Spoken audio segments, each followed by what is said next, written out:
Sometimes people will say, where do I even start when I think about what should I be doing first? Well, when you're a little kid and you're playing with blocks, you might build them straight up in the air, and of course they have a tendency to be toppled over rather easy. So I certainly suggest that you look at building your financial picture with a more solid foundation. So the things that are more solid and are certainly primary are, number one, having some emergency money.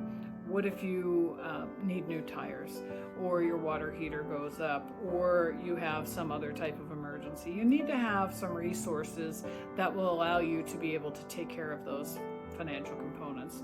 The rule of thumb is to have 3 to 6 months of your income available to you. That's often a big challenge for people to get over, but that is the rule of thumb. The next spot obviously is you need a place to live, and you need a safe place for your family to live. So whether that's securing a solid apartment, or it's starting to save money, or getting a first home. So that's another solid foundation on the bottom. You may also, if you have a spouse and you have children, you may also want to have a will, so that you have your basic house in order from a legal perspective, God forbid something happen. And then lastly, you may look at having some life insurance. And there's so many different types of life insurance. That's a conversation on its own. But when you're very first starting out, term insurance with an option to convert to permanent insurance is just fine. It's less expensive, and it allows you the flexibility of jumping into a permanent policy at a later time. The next layer is probably my favorite layer and most important layer, and this is, okay, now you've got the basics covered. Now what should I do? Well, if you have a job and you work for somebody else, you want to get your free money. So if you have a simple IRA that gives you a dollar for dollar match up to 3%, we want you to get that. If you have a 401k plan that gives you a match, no matter what that match is, I want you to get your free money. We don't like leaving anything on the table. Secondly, in that second tier, you want to consider something called a Roth IRA. Well, a Roth IRA is a category of an investment account that allows your money to grow tax-free. So what does that mean? That means the money that you put in, you've already paid tax on it, but it will grow income tax-free until you take it out at retirement. So that's number 2. Once you reach a certain income level, you become ineligible for it.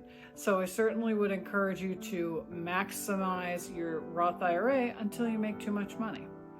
After that, if you still have extra discretionary money to save for your long-term goals, then we may encourage you to put more money into your 401k or your simple plan through work.